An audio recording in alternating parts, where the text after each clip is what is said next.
Here's a clip from the Southwestern Lead app.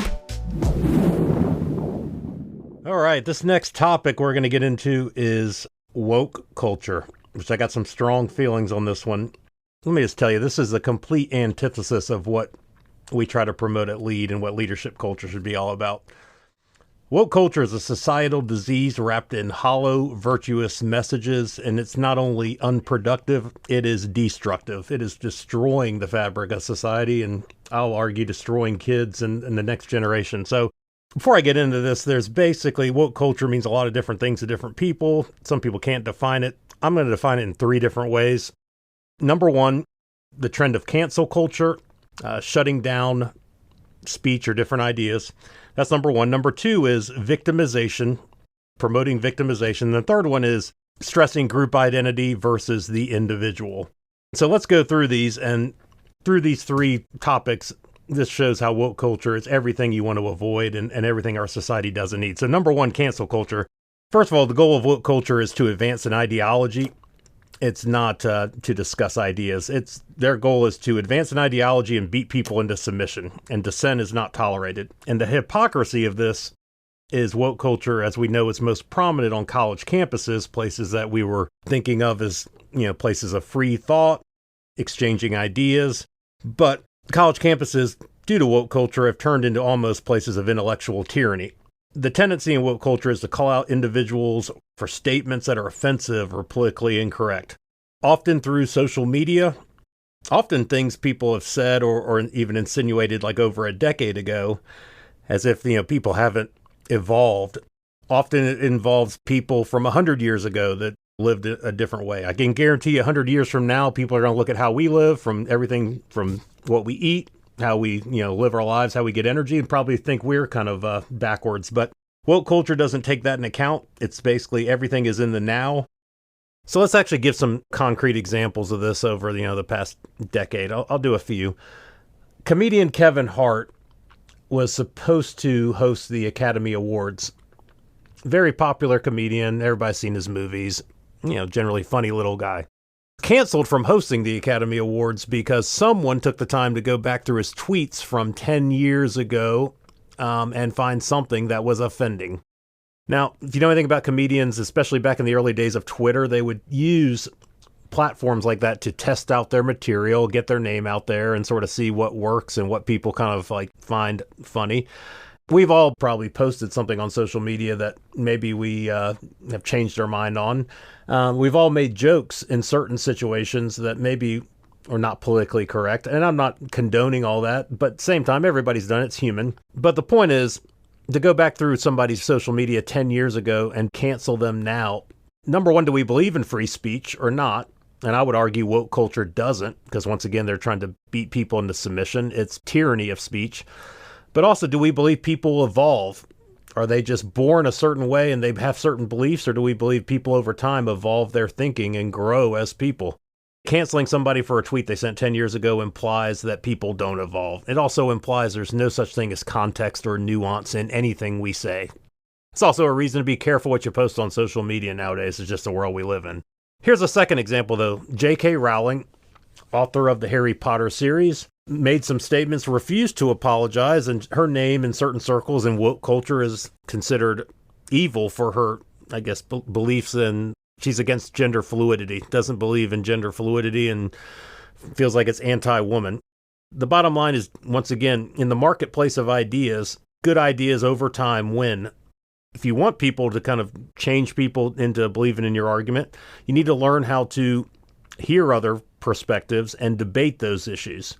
That's why it's so ridiculous on college campuses. Once again, places used to be considered these bastions of free thought and exchange of ideas. When speakers come from a different political ideology, the reason this used to happen was so kids could learn perspectives they didn't grow up with. When I went to college, I heard all sorts of speakers I didn't agree with. But the way you defeat ideas that you consider to be bad would be to listen to speakers, come up with good arguments as to why they are incorrect, debate those ideas in the marketplace of ideas, and over time, one side generally wins. There's a lot of things we believe now in society that maybe 30 years ago were not even on the radar, and that's the evolution of ideas through exchange of ideas in the marketplace. And that's what leadership culture is about. Woke culture doesn't want that. They want to shut it down, and it's tyranny. Leadership culture, you would praise people publicly and maybe if you wanted to confront someone, do it privately. But woke culture is trying to ruin people, and basically any voice of dissent or that doesn't fall in line, basically destroy that person. And along with it have kind of come the rise of ridiculous things called safe spaces and trigger warnings. This is sort of going along with the thing that speech is violence, and basically if there's certain ideas that will be too troubling for people to hear, woke culture basically creates a bubble around people through safe spaces so that they don't have to hear that. And they don't have to hear other ideas from across the political spectrum or other different cultures or different ideologies. So true leadership is about empowering others, fostering growth, leading by example. It involves listening to different perspectives, valuing individuality, striving for progress while respecting tradition. And you have to learn how to work with all different types of people and understand people. And that's how people grow, is exchanging ideas. But once again, woke culture is not really designed to do that. It's basically designed to beat people into submission and fall in line and control the ideas that are expressed. So that's the first one, the cancel culture aspect and the limiting of ideas aspect. So number two, this is probably the biggest one, and this is the one that really kills me, is the victimization and the glorification of victimization and being offended. It used to be that basically being a victim was not something anybody was proud of. Maybe sometimes you felt that way, but you fought through it. It used to not be a red badge of courage that was advertised to the world, and feeling offended, the same thing. Now both of these have become not only marks of achievement, but a way to advance your selfish ambitions. Basically, woke culture, what it does is it's a societal trend. It's glorified the idea that I was a victim. Someone offended me. Somebody made me feel a certain way. And ultimately, this victimization, it becomes a drug.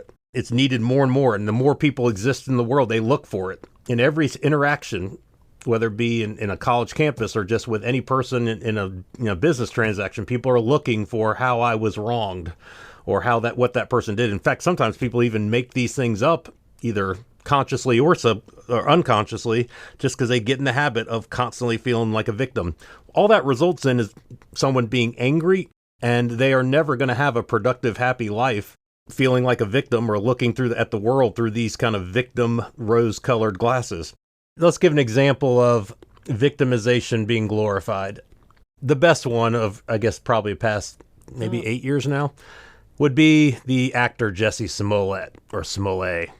This one's the most extreme because he ended up making up an incident, being harassed or assaulted, for racial animus in the middle of Chicago in the winter and at 2 a.m. It was proven false, but you got to ask yourself, why would somebody actually do that? The reason is, victimization, once again, has become a red badge of courage. It's a way to further one's career. It's a way to kind of game the system and to feed someone's selfish ambitions. And this has terrible effects for all of society. Number one, the biggest one, is it gets to a point where when there are actually hoaxes like this, it's like the boy who cried wolf. It gets to the point where, because of people like Jesse Smollett, if there actually is a real situation where somebody was a victim of some type of discrimination or who they are, we start to kind of become numb to that because there's so many incidents where people are just looking to be victims. That's a terrible effect on society. What's really terrible about it is nowadays we have a generation that is growing up that is basically being taught you're a victim and that the system is against you. I can't think of a worse way of raising a successful, self-dependent, happy, empowered, confident group of kids than to indoctrinate them into believing that they are a perpetual victim. I don't know how that ever changes once you get to be like 18, if you're told your whole life that someone is against you or a system is against you. And it's all nonsense, and it's all for advancing an agenda. Belief in your own life versus a systemic disadvantage. And the point is, in leadership culture, we believe that every individual has agency over their life. They have personal responsibility. They can make good decisions. They can control, to a certain degree, how far they go in life through good decisions and hard work. Woke culture doesn't believe that. They basically tell people because of some immutable characteristic, you are screwed in society. And that's just toxic and poisonous. Yeah. Southwestern Lead is an international leadership program that helps you build skills, gain confidence, and discover new opportunities. With professional coaching, a world-class digital learning platform, and certifications that will enhance your resume or application, Lead sets you apart. We'll show you how to turn success principles into success habits through small group training, one-on-one coaching, and guided action plans to help you apply what you're learning. It takes more than academics to reach your goals. See what one of America's oldest leadership training programs can do for you. Visit southwesternlead.com. And this kind of transcends into the third topic of woke culture, which is, once again, not looking at people as individuals, but they're all part of a group. First of all, it's incredibly demeaning to not look at somebody as an individual. Everybody has individual God-given talents. Everybody has individual ideas. And to just group people based off of an immutable characteristic like skin color or a gender, or nowadays even, you could say, sexual behaviors. It's absurd to put people in those categories. Number one, it creates tribalism. Number two, it basically just strips somebody down as a person just to being a part of a group and assuming that just because they are a part of a group, they think a certain way. So let's give some examples about group identity that, these are almost funny. I find these so absurd. But once again, group identity, sort of the putting people in this label or box as if they all think the same. They're a homogenous group that thinks the same because of, we'll use the example, skin color. And some of this has almost been promoted over time with even how we do demographics. Like I love the term Hispanics. Sort of insinuates they're this sort of group of people that are all alike, all think the same thing simply because they're from Central America or the Caribbean or South America. Hispanics, from Cubans to Venezuelans to Brazilians to Mexicans to people from Ecuador, they all have different views and beliefs based off of culture and where they grew up and definitely politically. So that's absurd. The biggest one I find absurd is the term Asian Americans. What does that actually mean? An Asian American's and anybody who is from Pakistan, India, China, the Philippines, Vietnam, Korea, Japan. It's half the world. So we're acting like this is a group of people that must think a certain way, and it's absolutely false. Group identity, it just basically, once again, it strips people of their individuality. It strips them of their ability, sort of their God-given right to think what they want. And it just puts people in categories and assumes that because of that, they must think this, and it's terrible. And that's what woke culture promotes.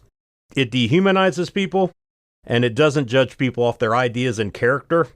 In our culture, in leadership culture, we treat every individual as someone unique and special that has unique talents. And in Lead, we want to help people develop their God-given potential and their talents. That is a complete opposite of the woke culture sort of mindset. So in conclusion, woke culture masquerades as progress, but it's really nothing more than a toxic blend of arrogance, self-righteousness, and intolerance.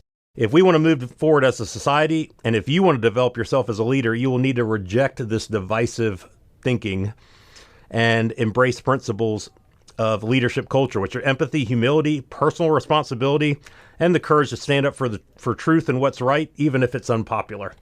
So let's wrap this up. We talked about canceling other ideas, victimization being glorified, and labeling people off group identity rather than, their individual character, content of their character, and their ideas and their beliefs.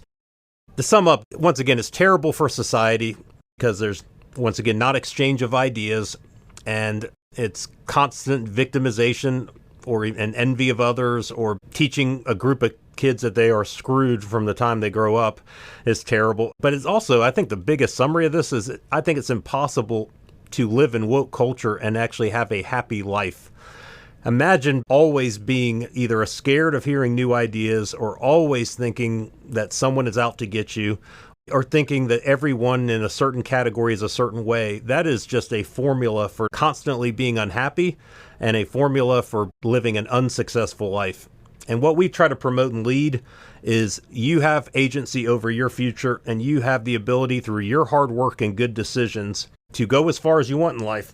And woke culture is toxic, destructive, and completely 100% antithetical to that.